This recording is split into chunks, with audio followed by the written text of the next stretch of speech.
اعوذ باللہ من الشیطان الرجیم بسم اللہ الرحمن الرحیم رب اشرح لی صدری ویسر لی امری واحلل عقدۃ من لسانی یفقہوا قولی۔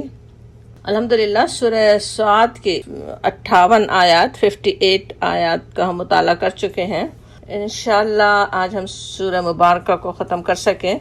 ان آیات میں بھی ہمارے لیے بہت اہم یاد دہانیاں ہیں، ریمائنڈرز ہیں، اپنے عمل کے لیے پوائنٹ ہم انشاءاللہ نوٹ بھی کر سکیں، یاد رکھیں اور اس پر عمل پیرا ہوں۔ پچھلی کلاس میں جہاں ہم نے بات ختم کی تھی، جنت کے تذکرے کے بعد جہنم کی جھلک دکھائی گئی تھی کہ کیسا برا وہ ٹھکانہ ہے، شر مآب کہا گیا تھا وہاں پہ، اور کس قدر برا رزق ان کے لیے ہے۔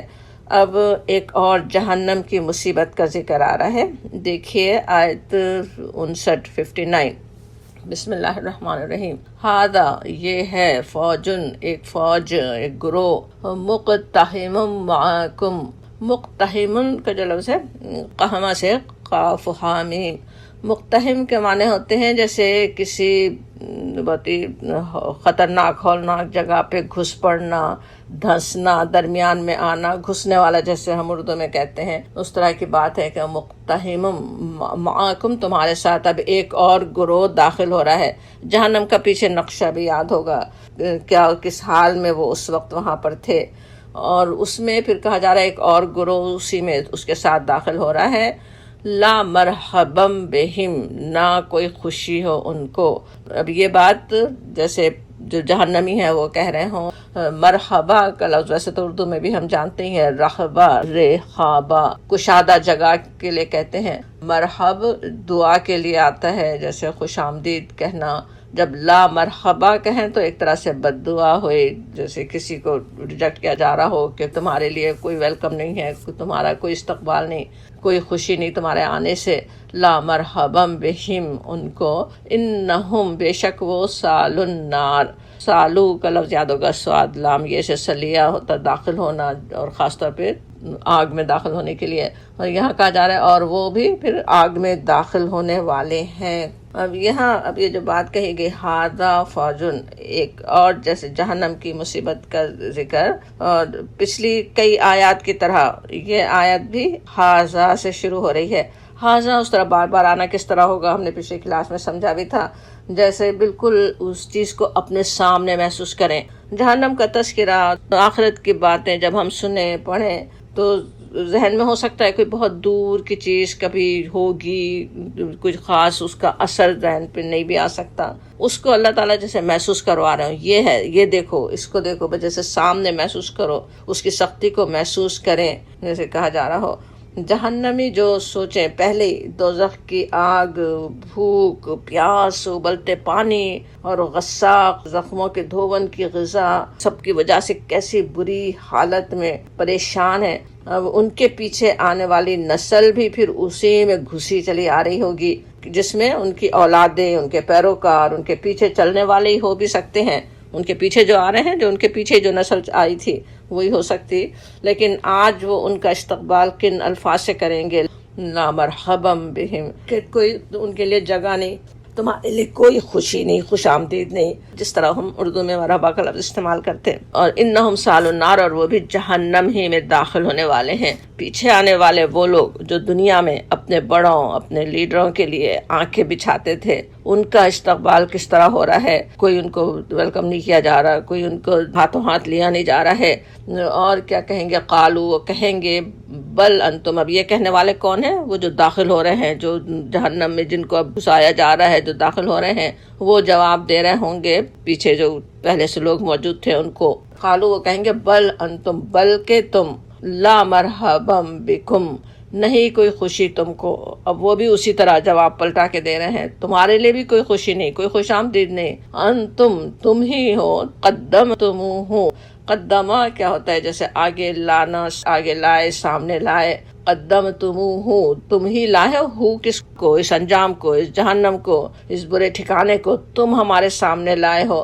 تمہاری وجہ سے آج ہم یہاں ہیں، جیسے کہہ رہے ہیں فبئس القرار، پس کیسا برا وہ ٹھکانہ ہے۔ بئسا کیسا ہوتا ہے؟ جیسے کسی چیز کو بہت ہی برا کہنا، نعمت ہوتا بہت ہی اچھا کسی چیز کا کہنا، کیا ہی خوب، بیسا اس کا اپوزٹ، کیا بری جگہ ہے، کیسا برا وہ ٹھکانہ ہے۔ پیچھے آنے والے، پیچھے داخل ہونے والے اسی طرح جواب دے رہے ہیں، کوئی خوش آمدید نہیں، تم ہی یہ سب کچھ ہمارے سامنے لائے ہو، تمہاری وجہ سے ہم یہاں ہیں۔ دنیا میں جن باپ دادا لیڈروں اور رہنماؤں کی عقیدت میں رسولوں کی بات ماننے سے انکار کیا تھا، آج ان پر ہی کیسا غصہ آ رہا ہوگا۔ اس وقت اس برے ٹھکانے پہ، فبئس القرار پہ پہنچ گئے، بدترین جگہ وہ رہنے کی اب نظر آ رہی ہے، اور وہاں پھر کیسے ایک دوسرے سے کیسے کشاکش اور جھگڑا وہ نظر آ رہا ہے۔ قالو کہیں گے، کہہ رہے ہیں دوبارہ جو بعد میں آئے ہیں، ربنا اے ہمارے رب، من قدم لنا، من جو قدمہ سامنے لایا، لنا ہمارے لیے، ہاذا یہ یعنی یہ عذاب، یہ انجام جو ہمارے سامنے لائے، جن کی وجہ سے ہم بہکے، جن کے پیچھے چل کر ہم آج یہاں پہنچ گئے، فزد ہو پس تو زیادہ کر دے اس کو، زد یعنی امر کا صیغہ کہ زیادہ کر دے، پس زیادہ کر دے اس کو یعنی اس عذاب کو، عذاباً ضعفا، عذاب دو گنا، ضعفا دو گنا تو کہا جاتا ہے لیکن اصل ملٹیپل کے لیے ہوتا ہے، اور ان کو کئی گنا عذاب دے، ان کو زیادہ عذاب دے، ان کو ڈبل عذاب دے، فی النار اس میں آگ میں ان کو برا عذاب دے۔ کہ اے ہمارے رب، جیسے کہہ رہے ہیں جنہوں نے ہمیں یہاں پہنچایا، انہیں دوزخ کا کئی گنا ملٹیپل عذاب دے۔ اب یہاں تو ان کے آپس کے جھگڑوں کی چھوٹی سی جھلک ہے، لیکن قرآن میں کئی مقامات پر اسی طرح سے جہنم میں جو جھگڑے ہوں گے ان کی باتیں سنائی گئی، بتائی گئیں، اپنے پیچھے چلنے والوں کی بحث اور تکرار اور اس پر پچھتاووں کی تفصیل آتی ہے۔ اتنی سب آیات ابھی ہمارے پاس دیکھنے کا ٹائم بھی نہیں ہے، اور انشاءاللہ وقت پہ دیکھتے بھی رہے بھی ہیں اور دیکھتے رہیں گے، لیکن ایک آیت تو یاد کر لیں تو اندازہ ہو کہ کیسا انہیں ایک دوسرے پر، خصوصاً جو بہکے تھے دوسروں کے پیچھے، انہیں کیسا غصہ آ رہا ہوگا۔ سورہ حامیم سجدہ کی آیت 29 ہے، 29، وہ دوزخ میں جانے والے کفار کہیں گے، اے ہمارے رب، ہمیں دکھا دے ان جنوں اور انسانوں کو جنہوں نے ہمیں گمراہ کیا، نجعلھا تحت اقدامنا، ہم انہیں اپنے پاؤں تلے روند ڈالیں تاکہ وہ خوب ذلیل و خوار ہوں۔ اب سوچیں کیسی اس جملے میں اس کتنا شدید غصہ ہے ان پر، وہ جو آج محبوب ہیں، جن کے نعرے لگائیں، جن کے پیچھے چلیں، جن کے لیے اللہ کے رسول کی باتوں کو، اللہ کے دین کی طرف بلانے والوں کو جھٹلائیں، ان سے لڑیں، وہ ان پر ہی، خواہ وہ ماں باپ تک بھی ہوں، ان کے آبا ہوں جن کے پیچھے چل کے وہ گمراہ ہوئے، یا ان کے کوئی اور مذہبی لیڈر ہی ہوں جن کی محبت میں گرفتار ہے دنیا میں، ان سب پر اتنا غصہ آ رہا ہوگا کہ وہ نظر آئیں تو ہم انہیں پاؤں تلے رون ڈالیں۔ اب یہ ساری گفتگویں سوچیں اللہ تعالیٰ نے آج ہمیں کیوں سنائی؟ کسی کی عقیدت میں بہکنے، کسی کے پریشر میں آنے سے پہلے ہم 10 دفعہ سوچ لیں ہم کیا کر رہے ہیں۔ آج ہمارے ساتھی، ہمارے دوست، ہمارے محبوب کون ہیں؟ ہمیں صحیح راستے پر لے جا رہے ہیں یا تباہی کی طرف لے جا رہے ہیں؟ کون ہمیں میٹھا زہر دے رہا ہے؟ کسی کی بھی وجہ سے کتنے لوگوں کے اثر انفلوئنس ہوتا ہی ہے۔ آج تو دنیا کے کتنے لوگوں کو کسی فورم پہ فالو کر رہے ہیں، ان سے متاثر ہو رہے ہیں، کسی کی باتیں سن رہے ہیں، اپنے اولادوں تک سے بھی اثر انسان لے کر کہاں سے کہاں پہنچ سکتے۔ اپنے ماں باپ کے پیچھے چل کر ان کے جو عقیدے تھے وہی بس آنکھ بند کر کے اپنا لیں، وہ سب کس طرح وہاں پچھتاوے کا باعث ہو سکتے ہیں، وہ بات اصل میں یہاں پہ یاد دلائی جا رہی ہے۔ یہ سورہ صاد جو ہم پڑھ رہے ہیں، اب آگے آیت دیکھیں، آیت 62 دیکھیے، وقالو، اور وہ کہیں گے، ما لنا، اب یہ کہنے والے وہی جہنمی جو بھی ہوں، چاہے پہلے سے تھے یا بعد میں ہیں، ما لنا، وہ کہیں گے ہمارے لیے، لا نرا، کیا ہے ہمارے لیے، کیا ہوا ہمیں، لا نرا، ہم نہیں دیکھتے، رجالن، یعنی ان شخصوں کو، رجل کا یاد ہوگا لفظ، جیسے قابل احترام شخصیت کے لیے اکثر آتا ہے، وہ لوگ، ان کو ہم نہیں دیکھ رہے، کننا، تھے ہم، یعنی ان کے لیے ہم کیا کر رہے تھے دنیا میں، نعدہم، ہم ان کو شمار کرتے تھے، عدہ سے شمار کرنا، من الاشرار، کہ وہ شریر لوگ ہیں، وہ براؤں میں سے ہیں، شرارت کرنے والے ہیں، وہ ٹیرر پھیلانے والے ہیں، وہ دنیا میں برائی پھیلا رہے ہیں، انہیں ہم یہ کہتے تھے، وہ کہاں ہیں آج؟ وہ یہ دیکھ رہے ہیں کہ جہنم میں خود ہے وہاں موجود، لیکن وہ نظر نہیں آ رہے ہیں جنہیں دنیا میں بہت برا سمجھتے رہے، جنہیں سمجھتے رہے کہ وہ اصل برے لوگ ہیں، ان کے لیے وہ کہہ رہے ہیں کہ وہ نظر نہیں آ رہے۔ اور پھر آگے وہ کہتے ہیں، اگلی آیت دیکھیں، اتخذناہم، اخذا ہوتا نا کس اختیار کرنا، پکڑنا، تو اتخذناہم کیا تھا ہم نے، کیا ہم نے ان کا سخریہ، مذاق، ہم نے ان کا جو مذاق اڑایا تھا، ہم جو اختیار کر رہے تھے کیا ہم نے بس ایسی مذاق بنا لیا تھا، یعنی اصل حقیقت نہیں تھی؟ کیا یہ بات تھی؟ ام یا زاغت عنہم الابصار، زاغت کا لفظ یاد ہوگا، جیسے ہم سب دعا کرتے ہیں ربنا لا تزغ قلوبنا، ہمارے دلوں کو ٹیڑھا نہ کیجیے، زاغت پھر جانا، کیا ہماری پھر گئی ہیں ابصار، نظریں، ہماری آنکھیں پھر گئی ہیں، موجود ہیں یہاں مگر نظر نہیں آ رہے؟ کیا ایسا ہے؟ جیسے خود ذہن میں سوچ رہے ہوں یا آپس میں ایک دوسرے سے بات کر رہے ہوں، وہ سوال کر رہے ہیں کفار عوام کو۔ یہاں پہ ہوش دلایا جا رہا ہے ایک طرح سے کہ آج اللہ کے جن نیک بندوں کو تم نے کیا سمجھا ہوا، ان کے بارے میں ظالموں کے پروپیگنڈوں اور الزامات کو صحیح سمجھ رہے ہو، کل ان کا کیا مقام ہوگا؟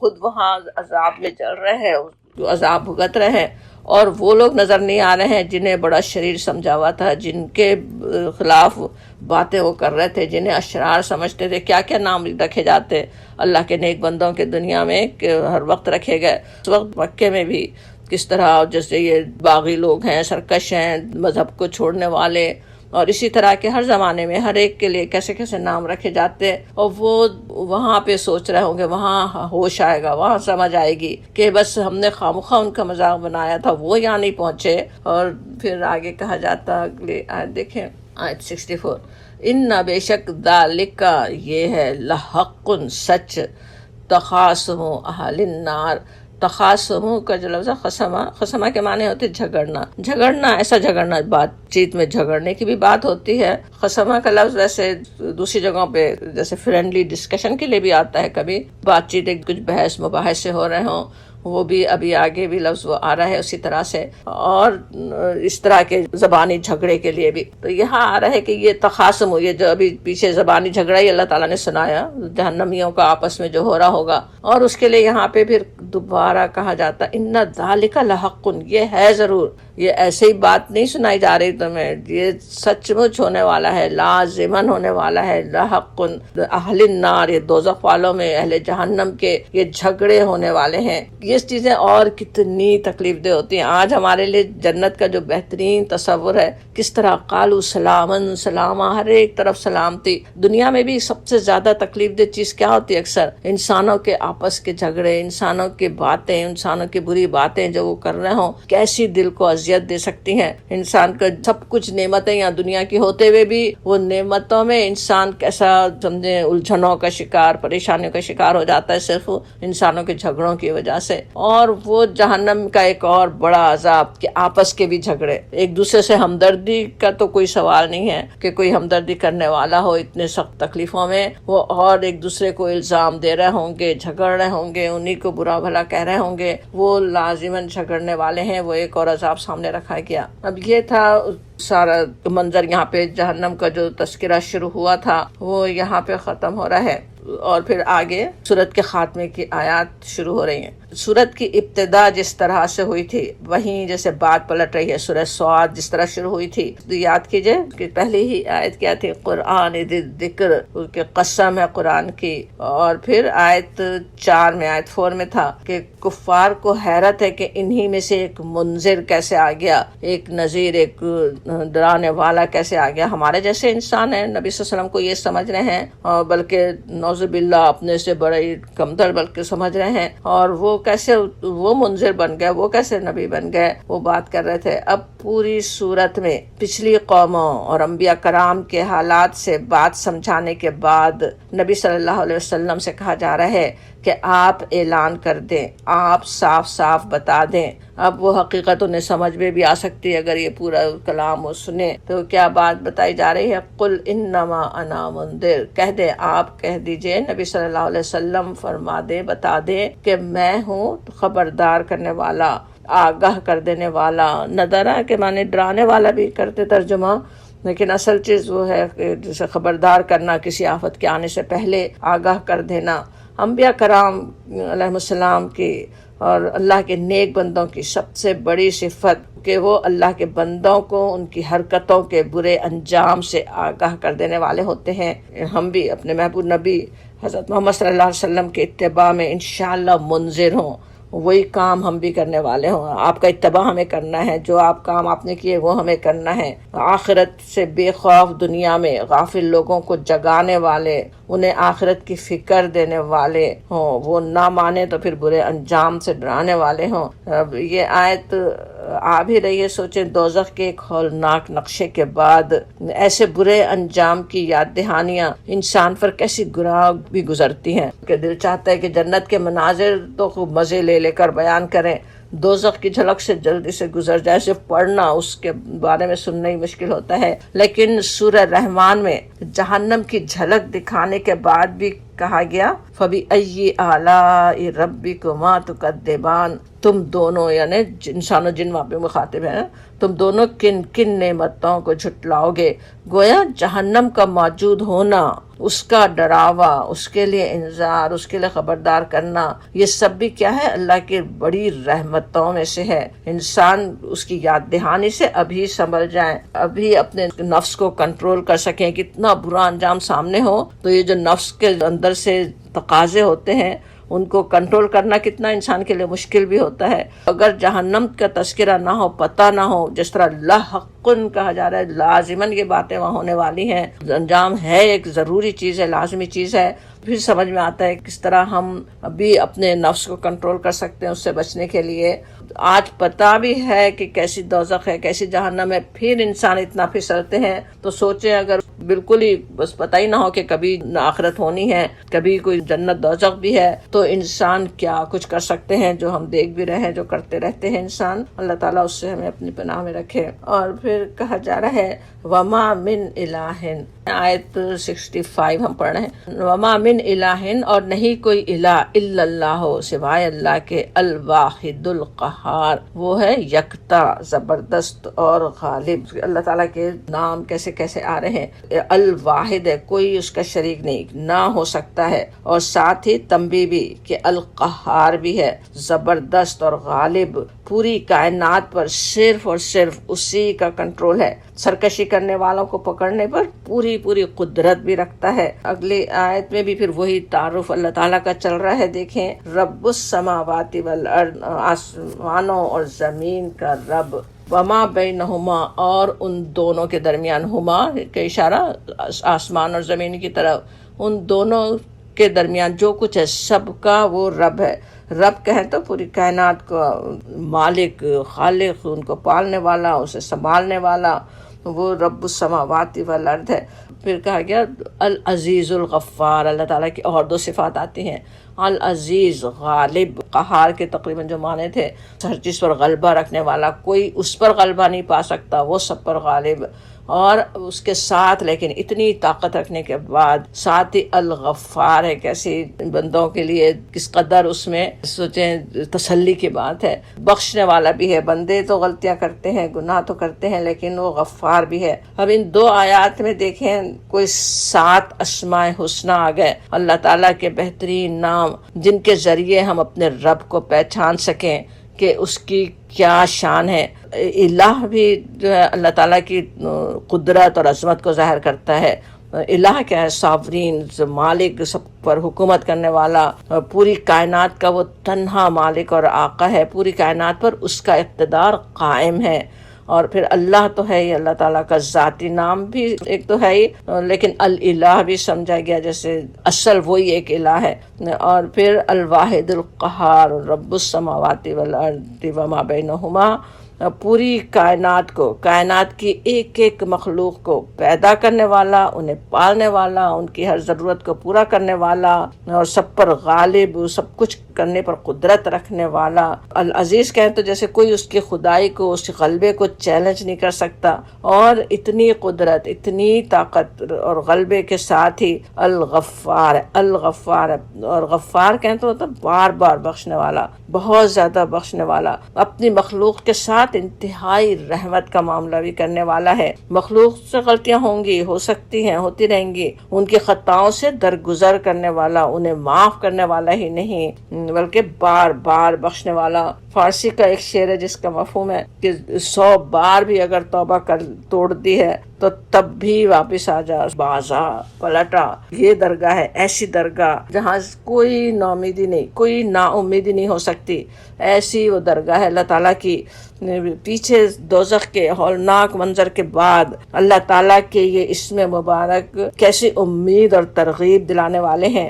ابھی بھی وقت ہے، کتنے ہی گناہ کر لیے ہوں پلٹ آؤ، بلکہ کتنی زندگی کی مہلت گزر چکی ہو، ساری نمازیں بغیر خشوع کے جیسے تیسے پڑھتے رہے ہوں، ابھی بھی اللہ کی رحمت کا، اس کے عفو کا دروازہ کھلا ہوا ہے، اس کی طرف آؤ، اللہ تعالیٰ معاف کرنے والا ہے۔ معافی مانگ کے بھی پھر بھی پھسل جاؤ پھر بھی معاف کرنے والا ہے۔ غفار کا اصل مطلب یہ ہے، تو معافی کرتے رہنے والا ہے۔ ابھی اسی زندگی میں، زندگی کی اس چھوٹی سی مہلت میں ابھی وقت ہے۔ وہ جو اتنا برا عذاب وہاں ہے کفار کے لیے، اس سے اپنے آپ کو دور رکھنے کے لیے، بچا کے رکھنے کے لیے آج تو ہم سامان کر سکتے ہیں، آج بخشش ہی مانگ لیں، زبان کے 2 لفظ استغفر اللہ کہہ لیں تو وہ کس طرح ہمارے لیے وہاں کام آ سکتے ہیں۔ ایک کھجور کا آدھا ٹکڑا اللہ کی راہ میں دے رہے ہوں، اگر نہیں ہے اتنا مال تو وہ جہنم کی آڑ بن سکتا ہے۔ اس سے اپنے بخشوانے کا سامان کر لو، آج ہی کر لو جیسے کہا جا رہا ہے۔ اور پھر آگے کی 2 آیات دیکھیں، 67 اور 68، 67 اور 68۔ قل کہہ دیجئے، ہوا وہ ہے نبأ عظیم، بڑی خبر، انتم عنہ معرضون، اور تم اس سے منہ پھیرنے والے ہوں۔ اوپر نبی صلی اللہ علیہ وسلم سے خطاب تھا، قل آپ کہہ دیجئے۔ اب یہاں یہ خبر کون سی ہے؟ اس کی انسان کو اس کی حقیقت بتانے والی، دنیا کی حقیقت بتانے والی۔ قل آپ کہہ دیجئے کہ نبا کہتے ہیں نا بڑی خبر کو۔ آج کی دنیا تو کیسی خبروں کے پیچھے لگی ہوئی ہے، جو حالانکہ کیسی جھوٹی سچی خبریں اور کیسے کیسے بنا کے ان خبروں کا کیا حال کر دیا جاتا ہے کہ اصل بات ہی کچھ سے کچھ نظر آنے لگے۔ ان خبروں کے پیچھے تو انسان ان کو وہ خبریں ہی نہیں، خبروں کے کالم اور ان پہ تبصرے اور کیا کیا جس میں زندگیاں گزر رہی ہوں۔ اور اس سب سے اہم خبر نبأ عظیم جو ہے، اسی سے تم اعراض کرتے ہو، انتم عنہ معرضون، اس کی پرواہ نہیں کرتے ہو، وہی آیات سننا نہیں چاہتے، اپنے رب کی آیات ہی سے منہ موڑتے ہو۔ وہ احساس دلایا جا رہا ہے۔ خبر کہے تو کس طرح انسان کیسے دوڑ پڑتا، کیا خبر کیا بات ہے۔ کوئی اس وقت بھی مکے میں بھی جب آج کی طرح کا میڈیا نہ بھی ہو، کوئی ایک خبر لائے فوراً کان کھڑے ہو جائیں، سب کے سب سننا چاہیں۔ اور اتنی بڑی خبر نبی صلی اللہ علیہ وسلم ان کے درمیان پیش کر رہے ہیں، بتا رہے ہیں، آخرت کی باتیں بتا رہے ہیں، سنا رہے ہیں جہنم جنت کے تذکرے، اور سننا نہیں چاہتے ہیں، کان بند کر لینا چاہتے ہیں۔ انہیں کہا جا رہا ہے، انہیں شرم دلائی جا رہی ہے، انتم عنہ معرضون۔ اور پھر کہا گیا ما کان لی من علم، نہیں تھا میرے لیے کچھ علم۔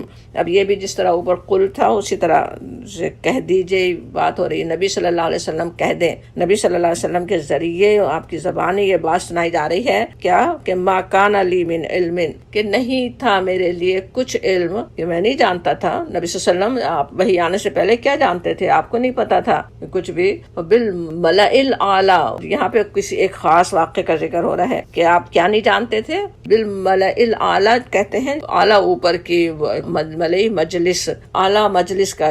ہمیں پتہ ہے کہ فرشتوں کے مختلف مقام ہیں، ان کے درجے اور مختلف مقام۔ اب یہ اللہ کے جو مقرب ترین فرشتوں کی جماعت ہے اسے ملائے اعلیٰ کہا جاتا۔ تو جیسے اوپر کے فیصلے دنیا کا حکومتوں کا سوچیں تو جیسے اس کی انتظامیہ، ان کی کیبنٹ میں جو باتیں ہو رہی ہوں وہ بات کہی جا رہی ہے کہ نبی صلی اللہ علیہ وسلم سے کہا جا رہا ہے آپ کہہ دیں مجھے نہیں علم تھا، میں نہیں جانتا تھا کہ ملائے اعلیٰ میں اذ یختصمون، کہ جب وہ جھگڑتے تھے، کہ وہاں کیا جھگڑے ہو رہے تھے۔ اب یختصمون یہاں پہ وہ خصمہ کے لفظ سے، لیکن جیسے بحث مباحثے کی بات ہو رہی ہے۔ اور وہ کیا بحث مباحثہ تھا؟ ایک تو وہ ہمیں پتہ ہے ملائے اعلیٰ کی بات ہے تو زیادہ سمجھ میں آتا ہے کہ وہ بات جب اللہ تعالیٰ نے فرشتوں سے فرمایا تھا میں ایک بشر پیدا کرنے والا ہوں زمین پر، وہ کہتے ہیں کہ جیسے سورہ بقرہ میں ہم پڑھائے ہیں، ہم آپ کی تسبیح کر رہے ہیں، وہ تو فساد پھیلائے گا، وہ خون بہائے گا، وہ یا تو وہ بات ہو رہی ہے، یا پھر ابھی جو آگے تذکرہ بھی ابلیس کا آ رہا ہے اس کی بات ہو رہی ہے کہ وہ جو جھگڑا ہو رہا تھا پھر آگے بات آتی ہے ان یوہا نہیں وحی کی جاتی الیہ میری طرف الا مگر انما یہ کہ انا نذیر مبین میں ہوں نذیر میں ہوں کھلا کھلا ڈرانے والا. یعنی یہاں پہ کہا یہ جا رہا ہے مجھ کو تو وحی کے ذریعے یہ باتیں صرف اس لیے سنائی جاتی ہیں کیونکہ میں کھلا کھلا خبردار کرنے والا ہوں، نذیر و مبین ہوں. پیچھے جو منذر کہا گیا تھا اسی کی اور تشریح آ رہی ہے. آپ صلی اللہ علیہ وسلم بالکل صاف صاف بات بتا دینے والے ہیں، انذار کر دینے والے ہیں، لوگوں تک آپ کو بات پہنچا دینا ہے. اس وجہ سے آپ کو یہ بات اطلاعات دی گئی، آپ کو ملائل اعلیٰ کی گفتگویں آپ کو سنا دی گئی، آپ ہمیں سنا رہے ہیں. سوچے تمام دنیا والوں کے لیے آپ نذیر و مبین ہیں. آپ کا لایا ہوا پیغام آج بھی ساری دنیا کو خبردار کرنے کے لیے ہے. اب اوپر جو ملائے اعلیٰ کی جس میٹنگ کا جس گفتگو کا ذکر تھا وہ کب کی بات ہے؟ کہا جاتا آیت 71 دیکھیے. اذ قال جب کہا ربک تیرے رب نے، نبی صلی اللہ علیہ وسلم سے جس سے خطاب ہو یا ہم میں سے ہر ایک انسان سے بھی، کہ تیرے رب نے للملائکتی فرشتوں کے لیے فرشتوں سے کہا انی بے شک میں خالق پیدا کرنے والا ہوں بشرم من طین ایک بشر مٹی سے، تین سے. تین کہتے ہیں گیلی مٹی، کیچڑ والی مٹی کو، سوکھ جانے کے بعد بھی اس کو تین ہی کہا جاتا. انسان کو پیدا کرنے کے لیے ویسے جو مٹی استعمال ہوئی اس کے مختلف مرحلوں کے نام قرآن میں آئے، کئی نام اس کے قرآن میں آئے جو ہم مختلف جگہوں پہ پڑھ بھی چکے کہ سلسال کالفخار اور ہما مسنون اور کیا کیا. تو یہاں پہ لیکن کہا جا رہا ہے کہ وہ مٹی تو ہے ہی، تو جو خواہ وہ گیلی ہو یا سوکھی، میں اس سے پیدا کرنے والا ہوں بشر کو، انسان کو پیدا کرنے والا ہوں. بشر کا جو لفظ ہے اس کے بنیادی معنی تو ویسے ہوتے ہیں کسی چیز کا اس کے حسن اور جمال کے ساتھ ظہور ہونا، نظر آنا، پتہ چلنا. اب انسان کو بشر جو کہا جاتا اس کی ایک وجہ یہ بھی ہے کہ اس کی جلد حیوانات کے مقابلے میں جیسے بالوں اور فر وغیرہ سے پاک ہوتی ہے. پھر بشر ویسے اکثر قرآن میں جو ملک کے مقابلے میں، فرشتے کے مقابلے میں بھی آتا ہے. بشر جس کے ساتھ فطری حاجتیں اور کمزوریاں لگی ہوئی ہیں. میں بشر کو پیدا کرنے والا ہوں، اللہ تعالیٰ نے فرمایا فرشتوں سے. ویسے ایک بات یہ بھی علماء نوٹ کرتے ہیں کہ قرآن میں جہاں بھی مٹی سے انسان کے بنانے کی بات آتی ہے وہاں آدم علیہ السلام کا تذکرہ نہیں آتا. کئی جگہ قرآن میں ہے نا، یہی واقعہ اس کو 7 دفعہ آتا ہے، جو ابلیس کا خاص طور پہ جو جھگڑا تھا اس کا. اس کے علاوہ بھی تذکرے ہیں، یعنی انسان کو کیسے پیدا کیا گیا. تو اور وہاں پہ بشر کا لفظ آتا ہے، اور روح پھونکنے کے بعد کا ذکر جہاں آتا ہے وہاں آدم کہا گیا. پہلے آدم نہیں کہا گیا جب مٹی سے بنایا گیا، مٹی سے بنائے جانے کی بات ہے. وہاں جس طرح یہاں آ رہا ہے خالقم بشرم من طین کہ میں بشر بنانے والا ہوں مٹی سے، کہا جا رہا ہے.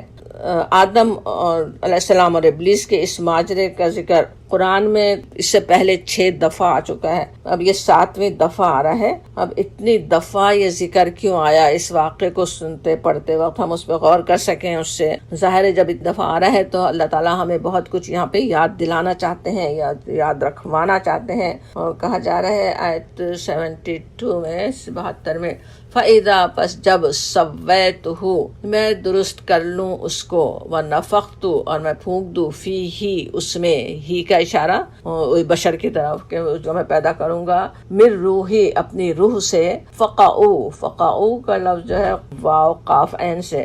الوقوع کسی چیز کا ثابت ہونا بھی، نیچے گرنا، قعو گر پڑنے کو بھی کہا جاتا. فقعو تو گر پڑنا، لہو اس کے لیے، ساجدین سجدے میں. یہ پہلے ہی حکم دے دیا گیا، فرشتوں کو بتا دیا گیا کہ میں پیدا کروں گا، بناؤں گا، پھر روح پھونکوں گا اور پھر تم اس کے سجدے میں گر جانا. اب یعنی جب میں اسے پوری طرح بنا دوں، اسے اپنی روح پھونک دوں، تب سجدے میں گر جانا. اب یہاں جس طرح کہا گیا فَإِذَا سَوَّيْتُهُ مٹی سے بنانے کے بعد پھر اسے برابر کرنا. سویتہ کا روٹ ورڈ ہوتا سین واو، یہ اسی سے مساوات کا لفظ، برابری کے لیے. سوا ان کا لفظ یاد ہی ہوگا مشہور آیات میں، کلمت سوا بیننا و بینہم، یکساں ایک طرح کے لیے آتا. استوا علی العرش بھی ہم قرآن میں دیکھتے رہے ہیں، تو اللہ تعالیٰ کے لیے استوا کا لفظ کا بھی روٹ ورڈ ویسے وہی ہے. اب یہاں اور قرآن میں دوسری جگہ مٹی سے بشر بنا کر پھر اس کا تسویہ کرنے کی بات ہے. اب یہاں ایک ترجمہ تو ہم نے ابھی دیکھا کہ اسے پوری طرح بنا دوں کی بات ہوئی کہ سویتہ کا مطلب ہم نے سمجھا. دوسری جگہ درست کر دینے کا ترجمہ بھی کیا گیا، جب میں اسے بناؤں پھر اسے درست کر دوں. لیکن دوسرے انگلش ترجموں سے بھی اس سویتہ کیا ہے، سویتہ اللہ نے کیسے تسویہ کیا، وہ سمجھنے کے لیے دیکھ رہی تھی کہ انگلش ٹرانسلیشن دیکھیں تو شاید بات زیادہ آپ کو سمجھ میں آئے. جیسے ایک ٹرانسلیشن ہے اس کا آئی ہیو شیپڈ ہم، جیسے میں نے اس کو شیپ کیا، بنایا. دوسرا ترجمہ تقی عثمانی کا ہے آئی میک ہم پرفیکٹلی، اسے بالکل صحیح میں نے بنا دیا. پکتھال نے اس کو ٹرانسلیٹ کیا آئی ہیو فیشنڈ ہم، اس کو اچھی طرح ٹھیک ٹھاک کر دینا اس کو. اور ایک ترجمہ اس کا عربی لفظ سے زیادہ بہت ہی قریب تر ہے کہ آئی ہیو پروپورشنڈ ہم، پروپورشن بالکل صحیح متناسب بنا دیا. مٹی سے بنایا، پھر اس کا کس طرح اس کے نک سک سب درست کیے، اس کو صحیح طرح بنا دیا. اب یہاں سورہ ہجر میں مٹی سے بنانے کے بعد کا مرحلہ تسویہ جیسے آ رہا ہے. سورہ اعراف میں تسویہ کے بجائے تخلیق کے بعد آ رہا ہے ثم صورناکم، اس سے بھی بات سمجھ میں آتی ہے کہ پھر تمہاری صورت بنائی. جیسے آج صورت ہمیں نظر آ رہی ہے، جس طرح سے صورت بنانا، یہ سب کچھ کرنا، وہ اس کو جیسے تسویہ کہا جا رہا ہو. اور پھر کہا گیا کہ فرشتوں سے ہم نے کہا سجدہ کرو آدم کو. اب کسی چیز کے جیسے مرحلے بتاتے ہوئے جب فاق آئے تو مطلب ہوتا ہے کہ ایک مرحلے کے بعد فوراً دوسرا مرحلہ، لیکن اکثر سجدے کے لیے یہاں پہ نہیں ہے، لیکن اکثر جگہ ثم کا لفظ آتا تو اس کے لیے کچھ مدت سمجھی جاتی کہ ایک مرحلے کے بعد ایک دوسرا مرحلہ، وہ مرحلہ خواہ کتنے دنوں بعد آئے، کتنی بڑی مدت ہو، جو بھی ہو، تو پھر کہ وہ سجدے کے قابل ہوا، انسان پورا بن گیا. اب انسان کی جیسے پیدائش، اس کی صورت گری، تسویہ، پھر روح پھونکا کا جانا، ان تین مرحلوں سے انسان کے گزرنے کے بعد سجدہ کرنا تھا. اور اگرچہ حکم اس کی تخلیق کے منصوبے کے وقت ہی اللہ تعالیٰ نے فرشتوں کو دے دیا تھا. اور یہاں پہ پھر جو کہا گیا فَإِذَا سَوَّيْتُهُ وَنَفَخْتُ فِيهِ، پھر میں اس میں پھونک دوں روحی، نفخت من روحی، میری روح سے پھونک دوں. اب اس بات کو سمجھنے کے لیے کہ میں روح کو پھونک دوں اس میں، اس کو سمجھنے کی زیادہ کوشش میں سمجھنے کے بجائے غلطیاں کر جانے کا زیادہ امکان ہے. انسان کرتے رہے ہیں، غلطیاں انسانوں سے ہوئی ہیں اس کو سمجھنے میں. قرآن کے اس بیان پر ہم بس ایمان رکھتے ہیں. سورہ آل عمران کی آیت 59 میں اس مرحلے کا بیان اس طرح ہوا کہ خلقہ من تراب، کہ میں نے پیدا کیا اس کو مٹی سے، ثم پھر کہا کہا لہو، اس کے لیے کہا کن، ہو جا، فیکن، پس وہ ہو گئی. تو وہ ہے اصل کہ میں نے اس سے کہا ہو جا اور وہ ہو گئی. وہ کلمہ اللہ تعالیٰ نے پھونکا، اس طرح سے وہ روح پھونکی گئی. اور واللہ عالم اس کے اور کیا کچھ اس سے مراد ہے وہ اللہ تعالیٰ جانتا ہے. اب یہاں کہا جا رہا ہے کہ سجدے میں گر جاؤ. سجدہ ویسے عربی میں جھکنے کے مفہوم میں آتا ہے، سر جھکانا جیسے ہو سکتا، اور سر جھکانا بلکہ جسم کو جھکا دینا یا رکوع کرنا، یا جیسے زمین پر سر رکھنے تک کی بھی بات ہم جانتے ہیں، سجدہ تو ہے. تو سبھی کچھ اس کے مفہوم میں شامل ہے. جیسے انگلش میں بو کا لفظ اصل وہ ہے کہ کسی کو عزت دینے کے لیے جسم کو تھوڑا سا آگے جھکا دینا، وہ بھی ہو سکتا ہے.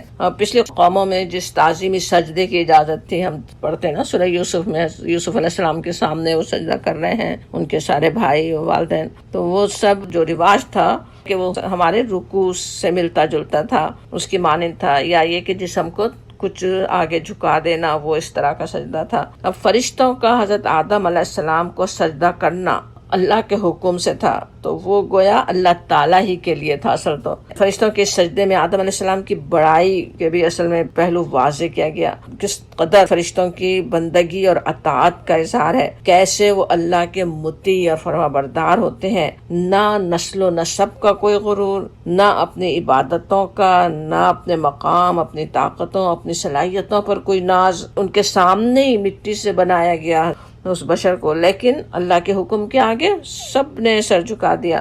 انسانوں کے لیے ایک بڑا نمونہ اس طرح سے اللہ کے سامنے جھکنے والے ہوں. اور ان کی تعریف آتی ہے فسجد الملائکۃ، بس سجدہ کیا کلہم، سب کے سب، اجمعون سب نے، جیسے کلہم بھی کہنا سب کے سب، پھر اجمعون اکٹھے سبھی، تو سمجھ میں آتا ہے کہ کوئی بھی پیچھے نہیں رہا، سارے فرشتے، کتنے فرشتے، کیسے کیسے معزز فرشتے اس میں، طاقتیں رکھنے والے، سب کے سب جھک گئے۔ اصل میں کیا بات تھی کہ انسان کو زمین پر خلیفہ بنایا جا رہا تھا، اس کے لیے فرشتوں کو مطیع ہونے کا حکم دیا گیا، اور سب ہو گئے۔ انسان سے یہاں پہ جو اس کو اختیارات دیے گئے، وہ جس طرح چاہے انہیں استعمال کر سکتا ہے، کارخانہ قدرت کے کارن دے اس کا ساتھ دیتے ہیں۔ برائی بھی کرنا چاہے، آج ایک انسان کتنا چوری بھی کرنا چاہے، بالکل ایک گناہ بھی کرنا چاہے، پوری دنیا کے کارن دے نہ فرشتے، اور وہ اس میں رکاوٹ نہیں بن جاتے ہیں، اس کا ساتھ دے دیتے ہیں، اس کے آگے جھکے ہوئے ہیں۔ یہاں ان کا امتحان انسانوں کا ہو رہا ہے، جیسا بھی وہ کریں وہ کرنے دیتے ہیں۔ کلہم اجمعون، یہ بھی ہم نے بات سمجھی کہ تمام فرشتے اور ان کے ماتحت کام کرنے والی سب مخلوق نے بھی سجدہ کیا، سب سجدے میں چلے گئے۔ انسانوں کے لیے جیسے ہر چیز مسخر کر دی گئی، لیکن ہوا کیا پھر ساتھ ہی، الا ابلیس، مگر ابلیس، ابلیس نے انکار کر دیا۔ اگلی آیت، الا ابلیس، مگر ابلیس، استکبرا، اس نے تکبر کیا، وکانا من الکافرین، اور کافرین میں سے ہو گیا، کافروں میں سے ہو گیا۔ اب ابلیس جس کے معنی ویسے انتہائی مایوس کے ہیں، وہ اس کا لقب بھی ہو سکتا، اور اس کے جنوں میں سے ہونے کی تصریح قرآن میں ہے، جنوں میں سے تھا، کہا گیا کانا من الجن ففسق عن امر ربی، سورہ کہف کی آیت ہے۔ اور جنوں کے بارے میں یہ بھی کہا گیا والجان خلقناہ من قبل من نار السموم، جنوں کو ہم اس سے پہلے آگ کی لپٹ سے پیدا کر چکے تھے، تو سمجھ میں آتا ہے کہ وہ فرشتوں میں سے نہیں تھا، لیکن دوسری مخلوق کو بھی اللہ کے حکم سے حضرت آدم علیہ السلام کو سجدہ کرنا تھا، جو اس نے نہیں کیا۔ اب حضرت آدم علیہ السلام کے لیے سجدے کے ایک حکم سے جس طرح ملائکہ کی بندگی اور اطاعت کا اظہار ہوا، وہ سامنے آ گئی، اور ساتھ ہی پھر ابلیس کا جو چھپا ہوا تکبر تھا، تکبر اسی طرح چھپا رہتا ہے، پتہ نہیں چلتا۔ انسانوں کو بھی کس طرح سمجھنے کی ضرورت ہے کہ وہ دل کے اندر ہو سکتا ہے اپنے آپ بڑائی کا احساس، وہ سامنے آ گیا کھل کر۔ یہ تکبر اپنے آپ کو کچھ سمجھنے کا احساس، سوچیں کہاں تک پہنچا سکتا ہے، کیا اس کا انجام ہو سکتا ہے کہ وَكَانَ مِنَ الْكَافِرِينَ، کافرین میں سے ہو گیا۔ اللہ تعالیٰ ہمیں اس طرح پھسل جانے سے، کسی ایک لمحے کے لیے بھی کفر کی حالت میں رہنے سے اپنی پناہ میں لے لے۔ دعا اللہ سے کرنی چاہیے، اللہم انی اسألک ایمانا مستقیما، اللہ تعالیٰ ہمیں قائم رہنے والا ایمان عطا فرما۔ ابلیس کی گفتگو پر غور ویسے کرتے جائیں تو سمجھ میں آتا ہے کہ اصل میں کفر کیا ہے، جس سے ہمیں اپنے آپ کو بچانے کی ضرورت ہے۔ اگلی آیت دیکھیں، آیت 75، کہا جا رہا قالا یا ابلیس، فرمایا اللہ تعالیٰ نے فرمایا اے ابلیس، ما منعکا، کس نے منع کیا تجھ کو، ان تسجدا، کہ تو سجدہ کرے، لما خلقت بیدی، جس کو میں نے اپنے ہاتھوں سے پیدا کیا، کس چیز نے تجھے منع کیا سجدے سے؟ اب یہاں جو کہا جا رہا ہے کہ میں نے دونوں ہاتھوں سے بنایا، اب ہاتھوں سے ظاہر ہے انسانوں جیسے ہاتھ ہم نہیں سوچ سکتے، اللہ تعالیٰ کی کوئی مثال ہے نہیں، دنیا کی مثالوں سے اللہ تعالیٰ کو بارے میں کوئی تصور نہیں کر سکتے، لیکن ہاتھ کا لفظ اردو میں بھی اور عربی میں بھی ید کا لفظ، بلکہ اس صورت میں ہم دیکھتے رہے قدرت کے معنوں میں کثرت سے استعمال ہوتا ہے۔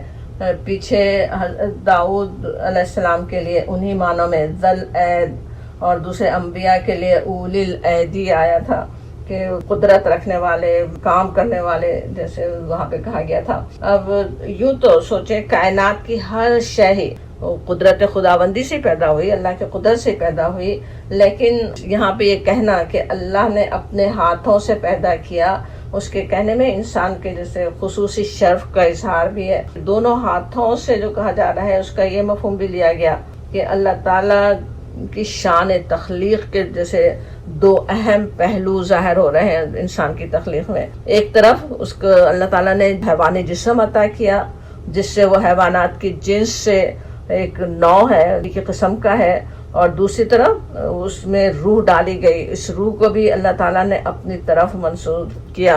اب یہ روح ایک تو صفات الہی کا ایک ہلکا سا پرتو بھی ہے، جیسے حیات، زندگی، علم، قدرت، ارادہ، اختیار، رحم کا جذبہ اور اسی طرح کی دوسری صفات جو انسان کو عطا کی گئیں وہ اس روح کے ذریعے ہی ہو سکتا ہے، انسان کے اندر موجود ہے. لیکن جتنی بات قرآن سے پتہ چل رہی ہے اس سے آگے ہم اپنے ظاہر امیجینیشن کو استعمال نہیں کر سکتے، اپنے وہ خطرناک ہی ہو سکتا ہے. اس کی وجہ سے انسان شرک تک بھی پہنچ سکتے ہیں. اپنے آپ کو جیسے نعوذ باللہ اللہ کا جز قرار دے دینا. مفسرین یہاں اس بات کی بھی یاد دہانی کرتے ہیں کہ اللہ تعالیٰ کی طرف نسبت اصل شرف عطا کرنے کے لیے ہے، جیسے کئی چیزوں کے لیے ہوتی. بیت اللہ کہیں تو اللہ کا گھر نہیں ہے، لیکن اس کے شرف بتانے کے لیے، مقام بتانے کے لیے. ناقۃ اللہ، اللہ کی اونٹنی، کہ اس کا بھی ایک وہ مقام کیا تھا وہ بتانے کے لیے. تو اسی طرح سے روح ہی یہاں پہ کہا گیا کہ اللہ نے اپنی روح ڈالی. اور پھر کہا جا رہا ہے استکبرتا، یہ اللہ تعالیٰ کی گفتگو چل رہی ہے آیت 75 میں. استکبرتا، کیا تکبر کیا تو نے؟ ام کنت من العالین، یا ہے تو سرکشوں میں سے کوئی، عالین میں سے یا کوئی بڑے لوگوں میں سے، کوئی بڑوں میں سے تو ہے. جیسے اللہ تعالیٰ اس سے سوال فرما رہے ہیں. استکبرتا جیسے اپنے آپ کو بڑا سمجھنا، بڑے ہونے اور بڑا سمجھنا، بڑے بننے والوں میں سے تو ہے، یا کوئی بڑا درجہ تیرے پاس ہے. وہ سوال کیا جا رہا ہے اور جواب اس کا دیکھیے کیا ہے. وہ اصل غور کرنے کی چیز ہے. اس پورے واقعے میں اصل بات جو ہمیں لینے کی ہے وہ یہ ہے. قالا، کہا ابلیس نے، کیا کہا؟ انا خیر منہ، میں بہتر ہوں اس سے. ہو کا اشارہ آدم کی طرف، کہ میں آدم سے بہتر ہوں. خلقتنی من نار وخلقتہ من طین، تو نے مجھے پیدا کیا آگ سے اور پیدا کیا اس کو مٹی سے. اب یہ کیا دھوکہ ہے اسے، تو وہ تو سچ مچ اپنے آپ کو عالین میں سے سمجھ رہا ہے. اور اس بہتر ہونے کے دھوکے نے ابلیس کو ابلیس بنایا، اور وہی اسی بیماری کے ذریعے وہ سارے انسانوں کو بھی جہنم میں لے جانا چاہتا ہے. اب بہتر کیوں ہے جو سمجھ رہا ہے وہ بھی کیسی چیز ہے، کیونکہ میں آگ سے بنا اور یہ مٹی سے بنا ہے. صرف اس وجہ سے بالکل اسی طرح کے بالکل تکبر کے ساتھ سورہ اسراء میں بھی اس کا قول آتا، اسجدو، کیا میں اس کو سجدہ کروں، لمن خلقت طینا، کہ جسے تو نے مٹی سے بنایا. اب یہ کس طرح وہ سمجھ رہا ہے کہ صرف میں کیونکہ نار سے بنا ہوں، حالانکہ خود نہیں بنا، اللہ نے بنایا. خود ہی کہہ رہا ہے تو نے مجھے خلق کیا، اور اپنے آپ کو پھر اس کی وجہ سے کوئی بڑی چیز سمجھ رہا ہے. اس میں بھی کیسی غلط فہمی ہے. وہ سمجھ رہا ہے آگ ضرور کوئی مٹی سے بہتر ہے، حالانکہ آگ چیزوں کو جلا دینے والی چیز ہے. مٹی تو کیسی بیج ڈالیں اس سے کتنے پھل پھول کیا کچھ انسان حاصل کر لے. مٹی آگ کو بجھا تک بھی سکتی ہے. اپنے آپ کو بس اس نے صرف اپنے تصور میں اس نے سوچا ہوا ہے کہ وہ کوئی بہتر چیز ہے.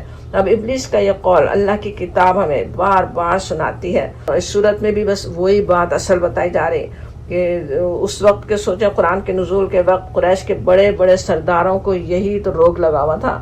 اپنے مقابلے میں نعوذ باللہ نبی صلی اللہ علیہ وسلم کو ایک غریب، یتیم اور طاقت نہ رکھنے والا شخص سمجھ رہے ہیں. آپ صلی اللہ علیہ وسلم کی نبوت کو تسلیم کرنا، آپ کی اطاعت میں آنا ان کے لیے مشکل ہو گیا تھا. وہ کی انا کے لیے شیطان کی کوششوں سے کم ہی لوگ اس مرض سے بچے ہوئے بھی ہوتے ہیں. انا خیر منہ جو ہے میں بہتر ہوں اس سے، یہ جذبہ سوچیں ہم سب کو اپنے اندر دل میں اپنے اندر سے جسے ٹٹولنے اور کھرچ کر نکالنے کی ضرورت ہے. شیطانی جملہ ہے، شیطانی جذبہ ہے کہ میں بہتر ہوں. اپنے آپ کو تو ہم کم ہی جانتے ہیں، لیکن دوسروں کو دیکھ سکتے ہیں. کوئی جب تکبر میں مبتلا ہو کس طرح سمجھ میں آتا ہے، نظر آتا ہے. کوئی بڑی چیز سمجھ رہے ہیں، چال ڈھال، بات چیت کے رویے سے ہر ایک ویسے اپنے آپ کو کسی نہ کسی وجہ سے بہتر سمجھ ہی سکتا ہے. بہت سو کو اپنے سے کمتر درجے پر رکھ بھی دیتا ہے. نماز کے بعد جان نماز پر بیٹھ کر ہمیں خود اپنا جائزہ لینے کی ضرورت ہے. جب یہ آیات ہم نے سنی ہے کہ میں اپنے آپ کو کس سے بہتر سمجھتی ہوں، ذرا سوچنے کی بات ہے. کیسے خوف کی بات ہے، کتنا ڈرنے کی بات ہے. اگر میں سمجھتی ہوں کہ میں بہتر ہوں، فلاں مجھ سے دین کے لحاظ سے کمتر ہے، علم کے لحاظ سے کمتر ہے، صورت کے لحاظ سے کمتر ہے، فلاں کا خاندان سے میرا خاندان بہتر ہے، وہ احساس برتری وہی کتنی جیسے برائیوں کی جڑ ہے. کس طرح جس نے کفر میں مبتلا کیا، پوری قوم کی قوم دوسری قوموں کے ساتھ اسی تکبر کی وجہ سے ناانصافیاں کر سکتی ہے. اپنی زبان، اپنے ہاتھ سے دوسروں کو اذیت پہنچانا، کسی نصیحت کو قبول کرنے کے قابل نہ ہونا، ان سب کی تہ میں وہی ہے انا خیر منہ کا جذبہ کہ میں بہتر ہوں، اپنی انا، اپنی ناک، اپنی عزت کے لیے کس طرح انسان تکبر میں مبتلا بھی ہوتا ہے، دوسروں کی ناقدری بھی کرتا ہے، دوسروں کے رویے، کسی بات کو اپنی شان میں گستاخی سمجھ کر کیسی کیسی غلطیاں انسان کر ڈالتے ہیں۔ اب یہاں ابلیس کا طریقہ سامنے آتا ہے کہ غلطی ہونے پر شرمندہ ہونے کے بجائے اسی پر اصرار ہے، اور پھر اس کا نتیجہ کیا نکلتا ہے؟ یہی رویہ سوچے انسانوں میں بھی دیکھا جا سکتا، کسی وجہ سے کر رہے ہیں ہم، اپنی غلطی کو ہی نہ سمجھیں، اس کے لیے کسی اور کو قصوروار ٹھہرا دیں، اس سے اپنے آپ کو کتنا بچانے کی ضرورت ہے۔ پھر آگے دیکھیں پھر اس کا انجام کیا ہوتا ہے۔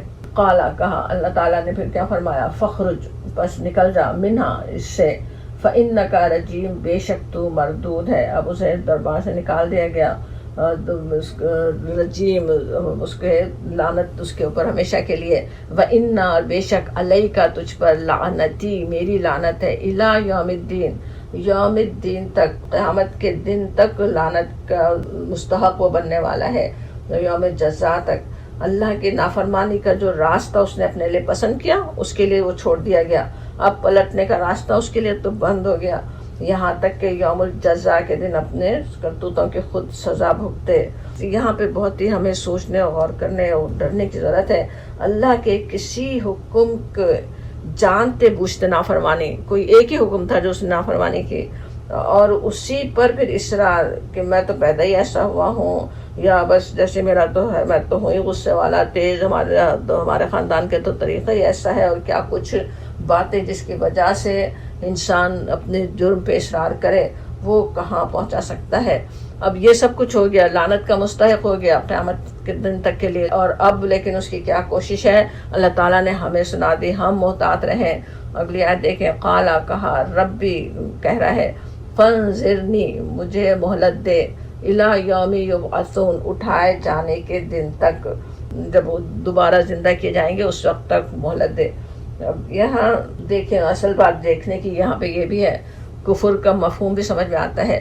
ابلیس سب سے بڑا جو کافر ہے، وہ رب کہہ رہا ہے، ربی، میرے رب کہہ رہا ہے، رب کو مانتا ہے، رب کو رب مانتا ہے وہ، اور آخرت کو بھی مان رہا ہے، یوم یبعثون، جب قیامت کا دن آئے گا اس وقت تک کے لیے مجھے مہلت دے دے کہہ رہا ہے۔ بلکہ ابھی آگے دیکھیں تو پتہ چلتا ہے اس کے اللہ تعالیٰ کی عزت، اس کی قدرت پر بھی اس کا پورا یقین ہے، اللہ تعالیٰ سے دعا کر رہا ہے یہاں پہ، اور اس کی دعا قبول بھی ہو جاتی ہے۔